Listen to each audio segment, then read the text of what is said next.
La division des églises commence par l'église catholique romaine. C'est elle qui, dans le désir de vouloir s'imposer en tant que première église dans le monde, a apporté la confusion. C'est pourquoi elle est aussi appelée Babylone la Grande, la mère des impudiques et des abominations de la terre. Ouvrons cela dans Apocalypse chapitre 17 à partir du premier verset. Apocalypse chapitre 17 à partir du premier verset. Voyons la description de la grande Babylone, la grande prostituée assise sur les grandes eaux qui n'est autre que l'église catholique romaine. Vous allez comprendre pourquoi.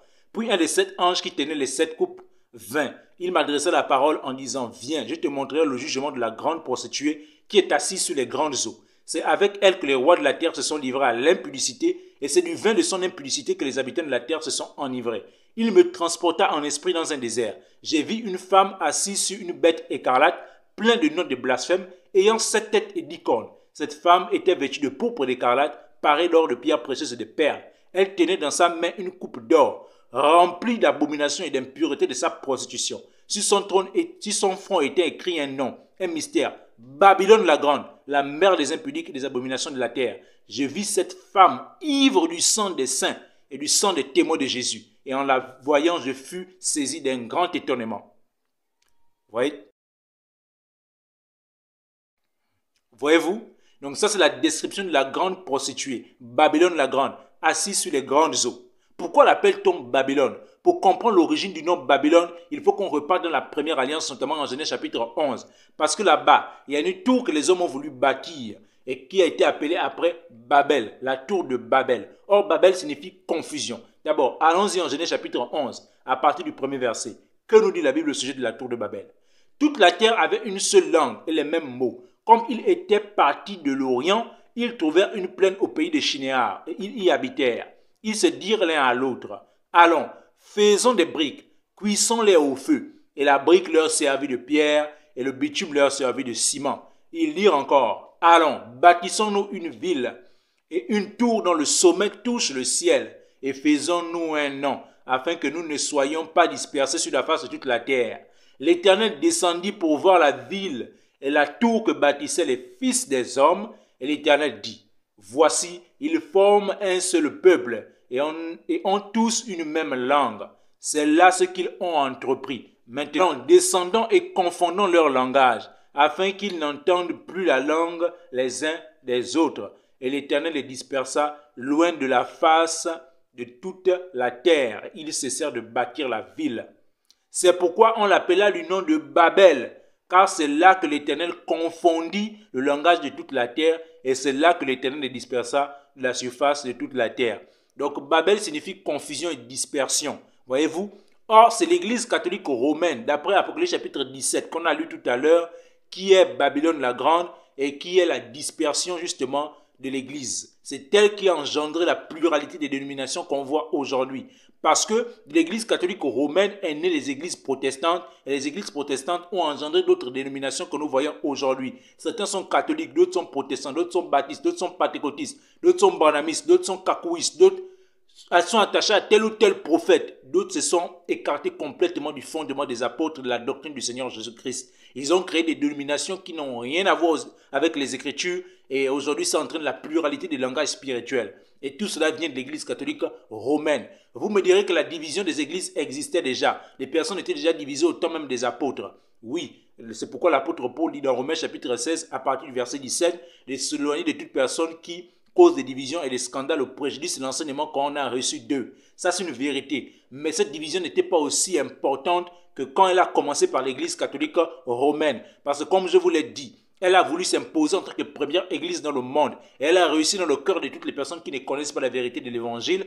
Car aujourd'hui, si vous posez la question à quelqu'un, quelle est la première église aujourd'hui dans le monde? Ils vous diront que c'est l'église catholique romaine, ce qui est complètement faux. Puisque d'après Actes chapitre 1, verset 4 et verset 8, il est dit que l'église devait commencer à Jérusalem, dans la Judée, dans la Samarie et devait aller jusqu'aux extrémités de la terre. Or, l'église catholique romaine commence à Rome. Elle ne commence pas à Jérusalem. La véritable église commence à Jérusalem le jour de la Pentecôte, d'après Actes chapitre 2, verset 42, verset 47, les premiers chrétiens qui persévéraient dans l'enseignement des apôtres, dans la communion fraternelle, dans la fraction du pain et dans les prières. Et on dit que l'Éternel ajoutait chaque jour à l'église ceux qui étaient sauvés. Donc l'église commence justement au temps des apôtres, le jour de la Pentecôte, environ à l'an 33 de notre ère, alors que l'Église catholique romaine va naître environ 3 siècles plus tard. Donc l'Église catholique romaine ne peut pas être la première Église. Elle n'a jamais été la première Église. Mais c'est ce qu'elle a voulu faire croire et elle a réussi dans le cœur de la majorité des hommes sur la terre, à tel point que tout le monde pense que l'Église catholique romaine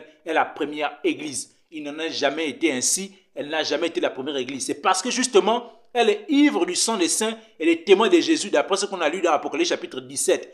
Que signifie le fait d'être ivre du sang des saints et des témoins de Jésus? Si vous cherchez même d'après l'histoire, l'Église catholique romaine a persécuté les premiers chrétiens. Elle a tué, elle a égorgé plusieurs chrétiens de la première Église parce qu'elle voulait justement faire taire la vérité pour s'imposer en tant que première Église dans le monde. C'est pourquoi d'ailleurs on la voit ivre du sang des saints et des témoins de Jésus. Et d'après Apocalypse chapitre 17, cette femme est assise sur les grandes eaux. Cette femme qui est appelée Babylone. Or, ces grandes eaux, qu'est-ce que cela signifie? Apocalypse chapitre 17, verset 15 nous dit quelle est la signification de ces grandes eaux. Il dit, et il me dit, les eaux que tu as vues, sur laquelle la prostituée est assise, ce sont les peuples, des foules, des nations et des langues. Voyez-vous? Les 10 contes que tu as vus et la bête haïront la prostituée, la dépouilleront et la mettront à nu, mangeront sa chair et la consumeront par le feu.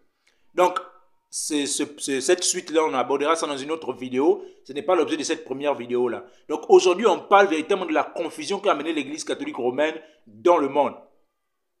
Au verset 8, on dit, la bête que tu as vue, et elle n'est plus, elle doit monter de l'abîme et aller à la perdition. Et les habitants de la terre, ceux dont le nom n'a pas été écrit de la fondation du monde dans le livre de vie, s'étonneront en voyant la bête parce qu'elle était et qu'elle n'est plus et qu'elle disparaîtra. C'est ici l'intelligence qui est de la sagesse. Les 7 têtes sont les 7 montagnes sur lesquelles la femme est assise. Or, vous savez où se trouve le siège de l'Église catholique romaine, c'est à Rome. Et vous savez que Rome est la ville aux 7 collines. Faites les recherches et vous verrez que Rome est une ville aux 7 collines. Donc on dit que cette ville, cette femme est assise sur justement 7 montagnes. Voyez-vous? Donc tous ces détails ne sont pas anodins. Donc vous allez comprendre véritablement que la Babylone dont il est question aujourd'hui, qui est la confusion et qui signifie dispersion, c'est l'Église catholique romaine qui a amené la confusion et la dispersion parmi les églises, les enfants de Dieu. Autrefois, les chrétiens parlaient un même langage spirituel, mais aujourd'hui, on a une pluralité de langages. L'Église catholique romaine enseigne le baptême des bébés. L'Église catholique romaine enseigne le célibat des prêtres. L'Église catholique romaine a mis en place des systèmes qu'ils appellent les nonnes, les sœurs qui ne doivent pas se marier. Cela est écrit où? L'Église catholique romaine a entraîné la construction des dénominations et appelé ça Église catholique. Vous avez vu l'Église catholique où dans la Bible? Vous avez vu l'Église protestante où dans la Bible? Vous avez vu l'Église pentecôtiste où dans la Bible? Vous avez vu dans quelle Bible qu'on a suivi tel prophète ou tel apôtre? Parce que c'est lui qui était le sauveur. Le seul sauveur que nous connaissons, c'est Jésus-Christ. C'est lui le Fils de Dieu, comme l'a dit Pierre dans Matthieu chapitre 16, verset 16. Il est le chemin. On n'a pas dit il est un chemin. Il est le chemin, la vérité et la vie, d'après Jean chapitre 14, verset 6.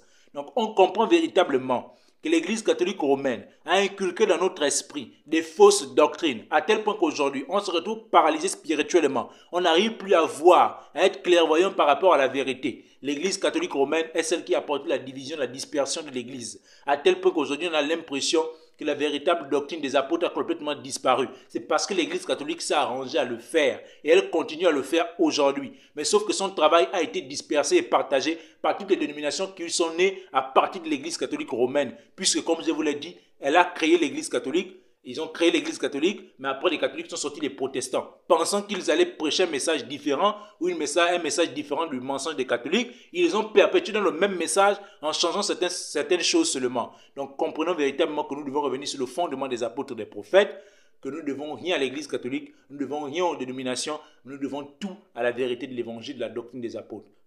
Que Dieu vous bénisse.